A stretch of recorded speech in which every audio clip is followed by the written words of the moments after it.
Muy buenos días. Continuamos con esta segunda parte del tema que nos convoca, que es el derecho del trabajo y la seguridad social. Y en esta oportunidad vamos a abordar el contrato de trabajo. Vamos a encontrar su definición en el artículo 4 de la Ley de Contrato de Trabajo y nos dice que tiene como principal objeto del contrato de trabajo a la actividad productiva y creadora del hombre, y continúa diciendo que solo después ha de entenderse que media entre las partes una relación de intercambio y un fin económico. Es decir, que el objeto del contrato de trabajo es la actividad productiva y creadora del hombre. Bien. Continuando con esto, decimos que en realidad toda la vida del contrato se va a sentar sobre tres pilares que son fundamentales a la hora de hablar de un contrato de trabajo. Estos tres pilares son la colaboración, la solidaridad y la buena fe. De este modo, todos los derechos y obligaciones que las partes tienen en un contrato no se agotan en lo que podríamos decir los términos del contrato, sino que también todo su comportamiento en el transcurso de lo que dura un contrato debe ser apreciado desde estos pilares y sobre todo de la colaboración y la solidaridad. Además de, en realidad, de obtener esfuerzos y remuneraciones, que son estas dos partes, las dos situaciones que ejercen estas partes, es decir, una presta su esfuerzo y la otra lo hace a cambio de una remuneración, se generan un vínculo también que le podemos llamar de orden espiritual y moral, que en este caso, lo que estamos tratando, la ley lo aborda y lo protege. Bien, es decir, que no solo la ley va a proteger de que uno realice el esfuerzo y que el otro remunere, sino que en esa relación, como humanos, se generan distintos vínculos y también la ley lo protege. Ustedes me dirán, bueno, ¿y en qué situación se puede dar o que este vínculo necesite de la protección de la ley? Si yo tengo que un trabajador hace su esfuerzo, trabaja, el otro le paga, ¿qué otra cosa necesita proteger la ley? Por ejemplo, el buen trato.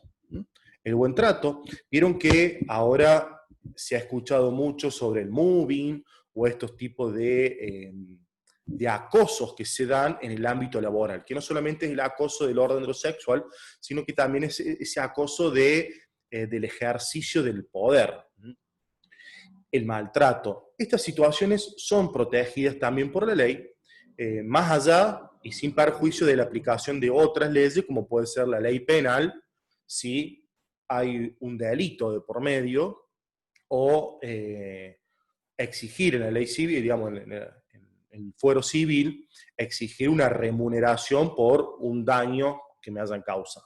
Bien, dejando eso de lado, lo importante es esto, que la ley no solamente protege los términos del contrato, sino que el vínculo también lo tutela.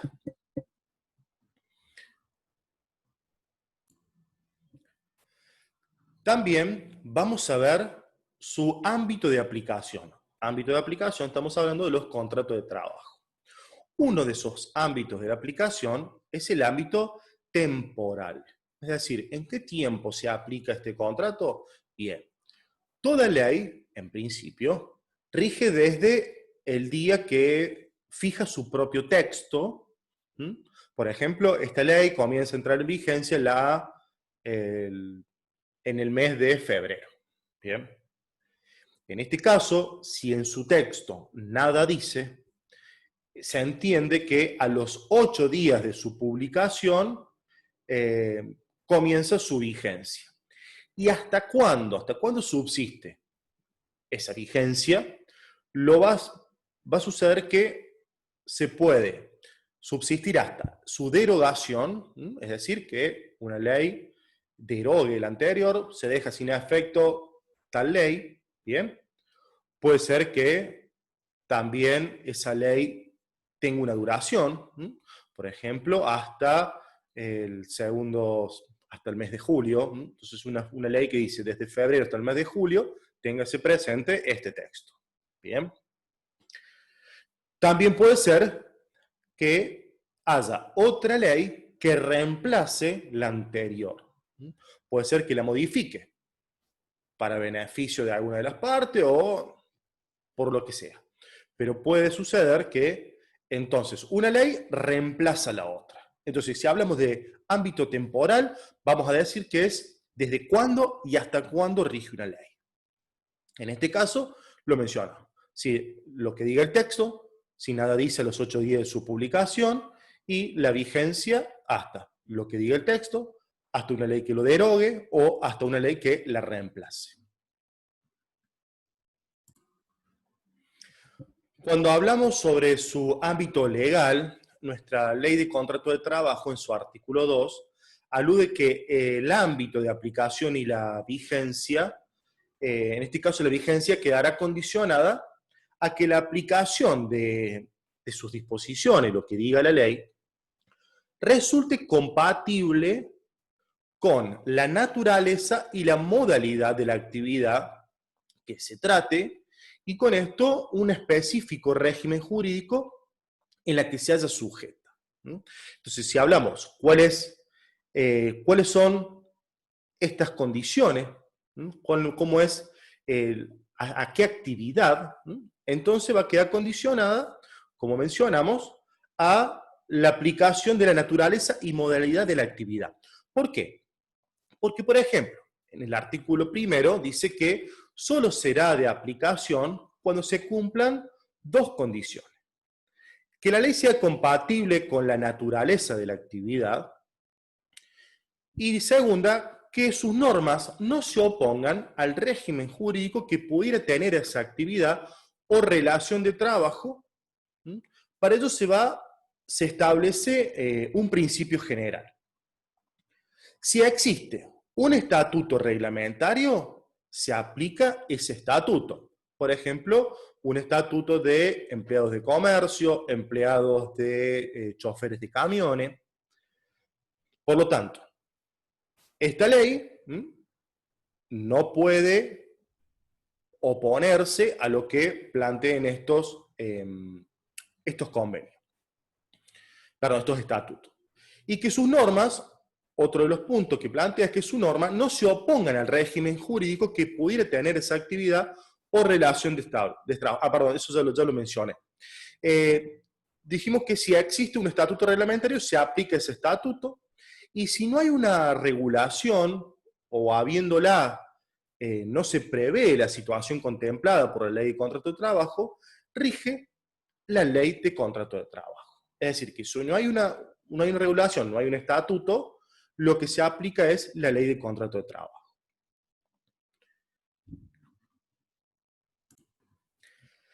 Y ahora, mencionando lo que plantea esta filmina, vamos a abordar sobre el ámbito personal de la aplicación de la ley de contrato de trabajo. En principio, esta ley de contrato de trabajo se aplica a todo trabajador que sea subordinado, con las únicas excepciones que indica el último párrafo del artículo 2, en donde dice que las disposiciones de esta ley no serán aplicables a los dependientes de la actividad de la administración pública nacional, provincial o municipal, excepto de que por un acto expreso se los incluya en la misma o en el régimen de las convenciones colectivas de trabajo. Pero por lo pronto, si estamos hablando de un empleado municipal, un empleado de la provincia o del Estado Nacional, no se aplica la ley de contrato de trabajo, sino que ellos tienen un estatuto propio. Además de los empleados de la administración pública, también tenemos a los trabajadores del servicio doméstico. Actualmente hay un régimen para el servicio doméstico No lo vamos a ver en esta clase, sino que vamos a hacer un trabajito al respecto para poder profundizar en esta modalidad de trabajo, pero que en principio el servicio doméstico no aplica la ley de contrato de trabajo. Y otros trabajadores que están excluidos de la ley de contrato de trabajo son los trabajadores agrarios. Es decir, que preste algún tipo de tareas para una actividad propia del rubro agrícola ganadero. Entonces, si tengo los peones de campo, por ejemplo, los tractoristas o maquinistas que presten algún tipo de relación, que se realicen en el marco de la actividad agropecuaria. Por lo tanto, trabajadores de la administración pública, trabajadores de servicio doméstico y trabajadores agrarios no son alcanzados por la ley de contrato de trabajo que estamos viendo actualmente, sino que tienen su propio régimen.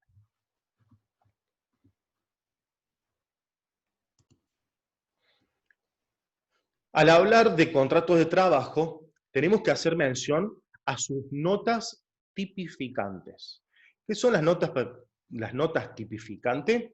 Son las características que aparecen en los contratos que van a tener distintos grados de nitidez o intensidad. Por lo tanto, están presentes en cada uno de estos contratos de trabajo y los vamos a ir a empezar a definir uno por uno para que tengamos en cuenta cuáles son esas características. Y si estas características están presentes, estamos ante un contrato de trabajo. Una de esas características es la ajenidad. Ajenidad, ajeno.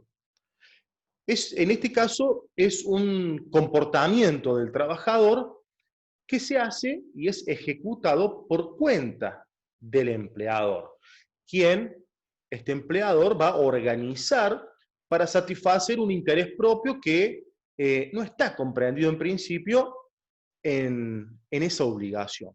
Por lo tanto, el trabajo lo hace el trabajador para otro. A eso estamos hablando de ajenidad. El trabajador es también ajeno, por su ajenidad, ajeno a los frutos o productos que realizan y que pertenece a quien realiza el trabajo. Entonces, un trabajador lo hace para otro y es ajeno a los resultados que obtenga ese otro con su actividad, con su empresa. Es ajeno también a las disposiciones del trabajo. El empleador en este caso organiza la actividad según sus propios fines. Entonces, un trabajador no puede él disponer del trabajo, cómo hacerlo, sino que es el empleador quien organiza ese trabajo en función de los fines que tenga previsto su objetivo laboral, empresarial. También es ajeno a los riesgos, es decir, el resultado final que va a perseguir el empleador, el dueño de la empresa, es ajeno al trabajador. Es decir, si la empresa, por la situación económica, social, quizás hasta familiar de este trabajador, tiene un riesgo, ese riesgo no debe ser soportado por el trabajador. Un caso de esto se está viendo muy frecuentemente en la actualidad, que por la caída de la demanda, por las restricciones por medidas sanitarias y demás, lo primero que un empleador toma la decisión es que ese riesgo, es decir, si estoy perdiendo como empleador dinero de mis ahorros, de ahorro de la empresa, lo primero que hace es despedir al trabajador porque de esa manera me estaría ahorrando lo que le pago por el riesgo que yo asumí al tener una empresa. Entonces, en función de eso, y ya antes desde las medidas sanitarias, en diciembre del año 2019, con el nuevo gobierno que ingresa, que toma el poder después del 10 de diciembre, inmediatamente emite un decreto de necesidad y urgencia, es decir, que lo hace el presidente, todavía, después luego ese decreto pasa por el Congreso, pero en principio lo que dice que teniendo en cuenta la situación económica de crisis laboral y económica que dejó el gobierno que le heredó, eh, estamos ante una situación que lo que tenemos que hacer es proteger la fuente de trabajo. Y para eso, este decreto impide que un empleador despida, a sus trabajadores alegando que sus ingresos no son, es decir, en realidad lo que plantea la ley es que por falta o disminución de trabajo, que es una de las posibilidades que la ley de contrato de trabajo otorga al empleador. ¿Sí? Es una potestad que dice, bueno, ante la, ante la falta o disminución de trabajo, ¿m? Puede reducirse el salario o se puede despedir, o por fuerza mayor. En este caso es por falta, disminución o falta de trabajo. Y en el caso ya, cuando se decreta la situación de pandemia a nivel mundial y en la Argentina se toman las medidas, ese es un caso que es por fuerza mayor.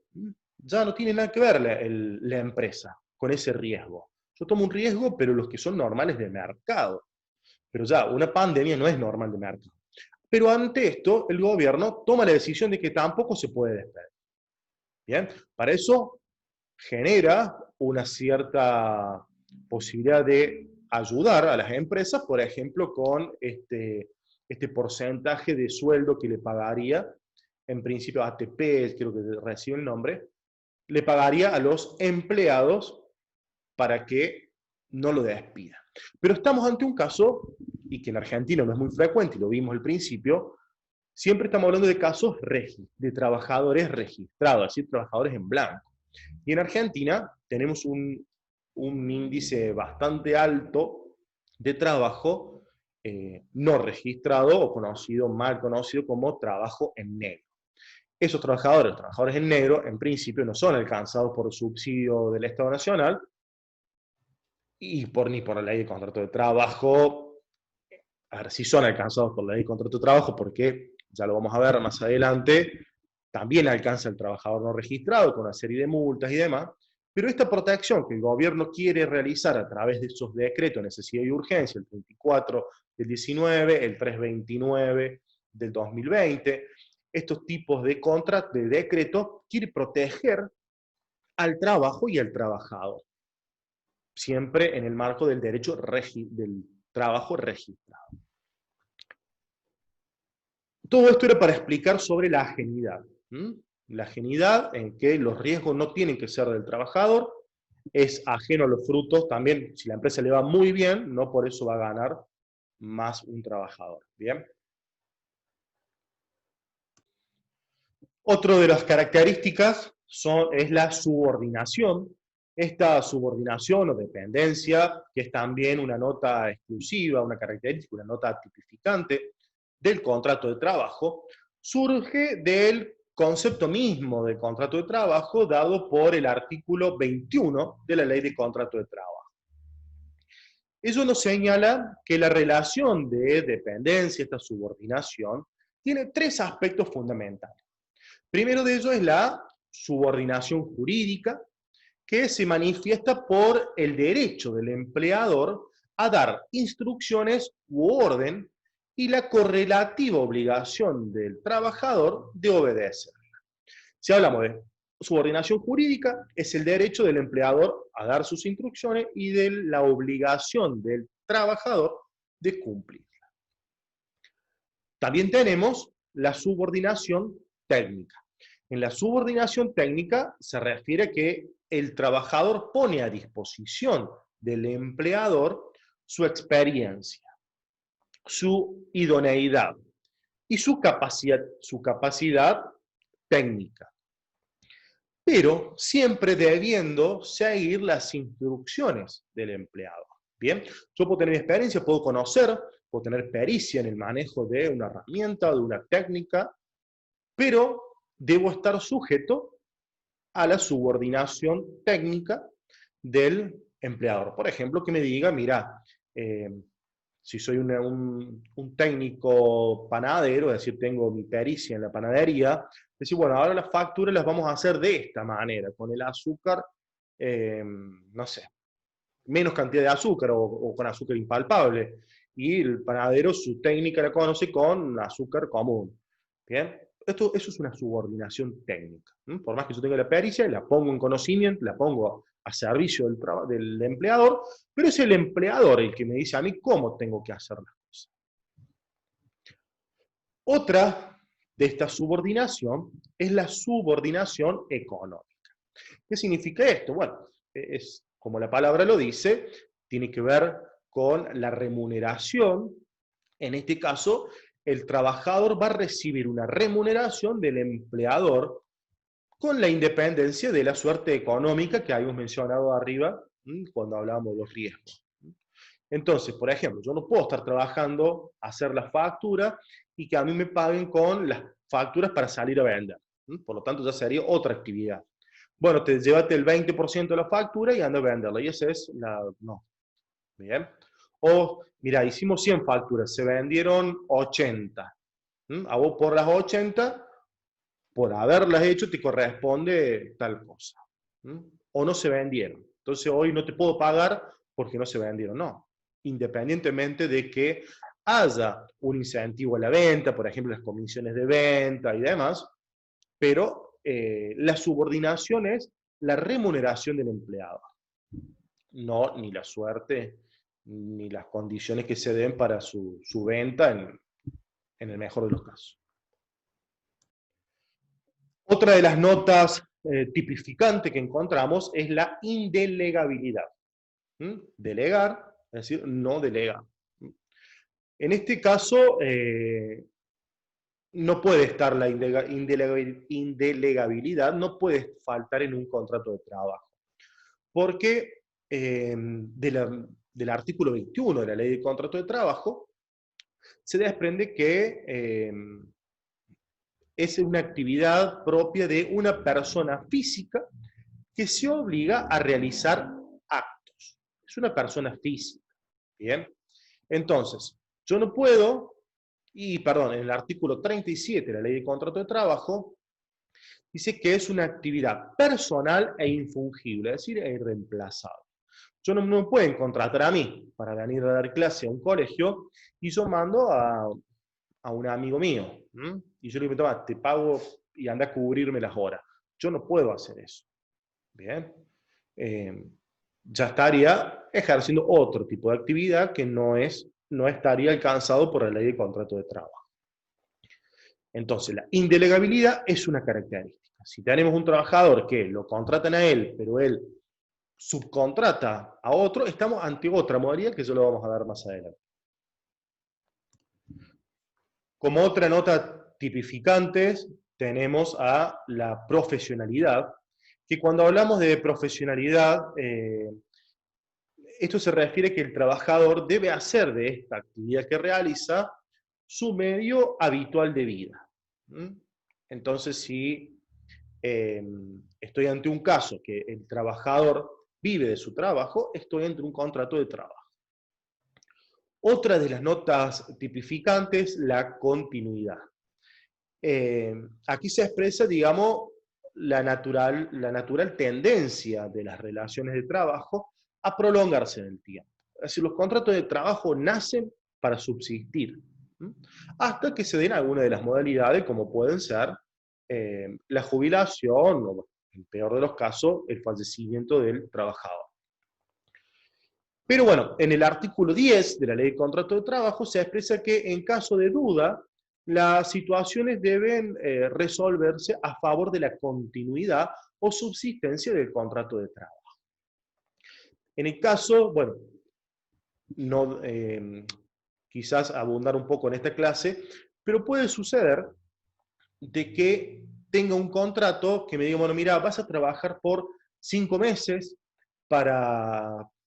porque estamos en un pico de trabajo, ha venido una empresa a contratar, a trabajar acá una ruta y vamos a cocinarle por estos 5 meses. Necesito que te vengas a trabajar por estos 5 meses. Y resulta que, bueno, En la ley tiene otra modalidad, debe ser por escrito, tiene otras cuestiones, pero es para presentar lo que dice esta ley, en el caso de duda.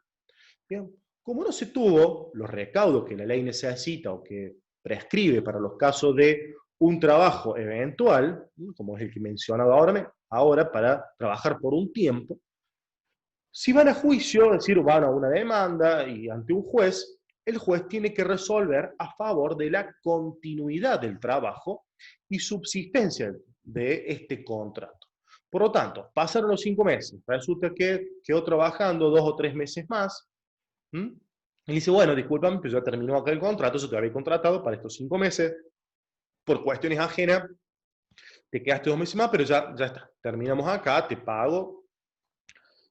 En este caso no corresponde y estamos ante una continuidad. Entonces, la característica de la continuidad. Para que no haya continuidad debe haber unos requisitos. Que esos requisitos, también creo que ya vamos a llegar al contrato eventual, pero tienen su característica. Y si no se respeta, a favor está la nota tipificante, que es la continuidad, es decir, quedar en el tiempo hasta que la jubilación o otra forma de distracto que pueda suceder en este contrato. También tenemos, como otra nota tipificante, la exclusividad. Cuando hablamos de exclusividad, el trabajador, digamos, tiene la libertad de disponer de su propia actividad y puede convenir prestaciones de servicio para más de un empleado. Lo que no puede hacer el trabajador es poner su capacidad de trabajo al servicio de varios trabajadores simultáneamente. ¿Mm? Eh, a ver, por ejemplo, si yo estoy contratado en una empresa de 8 a 20 horas, yo no puedo estar contratado en otra empresa de 10 a 16 horas, porque estoy dentro, lo estoy haciendo simultáneamente en dos empresas, valga la redundancia, al mismo tiempo. ¿Mm?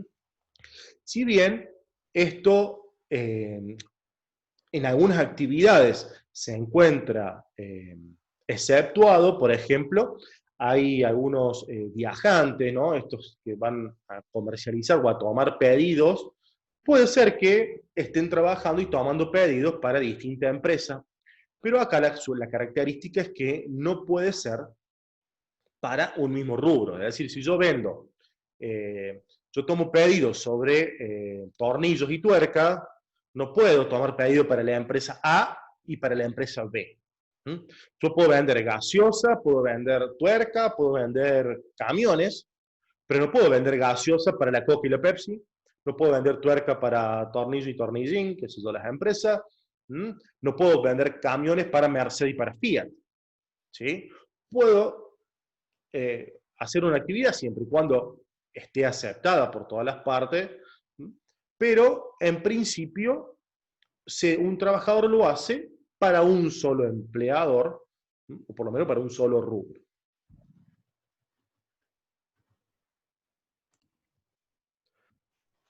Ahora, teniendo en cuenta las características, los caracteres de un contrato de trabajo, podemos definir que un contrato de trabajo es oneroso. En el artículo 115 de la Ley de Contrato de Trabajo dice que el contrato de trabajo no se presume gratuito. Es decir, yo no puedo trabajar gratis. Puedo prestar mi servicio, puedo prestar, digamos, colaborar con una ONG, o con el comedor de mi barrio, lo que sea, pero no por ello puedo presumir que mi trabajo sea gratuito. Entonces yo voy a demandarlo, mira, vengo a demandar a la empresa tal porque trabajé 5 años y no me pagan. ¿Mm? Bien, en principio no puede ir el empleador, sino lo que pasa es que él trabajaba gratis porque le gustaba vender autos y le gustaban los autos, entonces venía y me vendía los autos, los limpiaba, bien, no se presume gratuito, se presume oneroso, que hay un pago, una remuneración a cambio de un servicio. Otra de las características es que es bilateral o sinalagmático perfecto. Esto implica obligaciones y prestaciones recíprocas. Uno trabaja, da su esfuerzo y el otro remunera, paga. sin perjuicio de ese vínculo que estuvimos hablando, espiritual y moral. Pero en principio es bilateral. Las dos partes tienen obligaciones y derechos. Otra característica es que es consensual. ¿Qué significa consensual? Es que se perfecciona con el consentimiento de las dos partes. No puede haber un malentendido, sino yo, voy a trabajar, o están buscando trabajadores, y en la entrevista yo puedo entender de que ya soy trabajador, y me presento al otro día, no, que, vean, no. Las dos partes deben decidir dar su consentimiento para trabajar. Que eso se puede materializar de cualquier manera. Firman el contrato o se presta a trabajar y el otro remunera, ya está el vínculo generado. Es conmutativo. ¿Por qué? Porque desde el principio ambas partes van a conocer lo que, por ejemplo, lo mínimo que va a percibir el trabajador por su trabajo. Otra característica es que es no formal, pueden escoger la forma que estimen conveniente, sin perjuicio de que se exija una formalidad en algunos tipos de contratos. Es decir, que un contrato no hace falta que sea por escrito, mientras que se dé que es oneroso, que es bilateral, que es consensual, que es conmutativo. Tenemos todos esos requisitos, pero lo que falta es que no firmamos, no por eso estamos ante una ausencia de un contrato de trabajo. Si se dan todas las características que estuvimos mencionando anteriormente, estamos ante un contrato de trabajo. Dice sin perjuicio de que exija una formalidad distinta. Les mencioné que en los casos de un trabajo eventual, que es decir, que me contratan por algún crecimiento de la necesidad de mi empresa, en ese caso sí tiene que ser por escrito y consignar en el mismo texto del contrato por qué tiempo por qué motivo me contrata. Otro tipo de contrato que se necesita la forma son los de tiempo determinado. Es decir, te contrato por el periodo de 4 meses. Entonces, desde el 1 de enero hasta el 30 de abril, enero, febrero, marzo, abril, está bien. Desde el 30 de abril te voy a contratar. En el caso eventual, hasta que se finalice la eventualidad, puede ser de 6 meses en periodo de 1 año o de 1 año en periodo de 3. Si se supera ese tiempo, se considera que estamos ante un contrato de tiempo indeterminado. Bien, entonces, es no formal, salvo que la ley exija otra modalidad, es decir, por escrito y con algunas características. También el contrato es de tracto sucesivo, porque normalmente se prolonga en el tiempo que se va renovando sucesivamente, es decir, es por tiempo indeterminado. Bueno, llegamos en esta clase hasta este punto. Les voy a compartir el PowerPoint para que a partir de ello puedan realizar y resolver el formulario que les dejo en las tareas. Bueno, sin más, y cualquier duda, me pueden hacer llegar por teléfono y vamos a hacer una teleclase a la brevedad para explicar un poco más estos conceptos, que en una clase vamos a ir bastante rápido. Bueno, los dejo con la resolución de las actividades previstas para esta clase.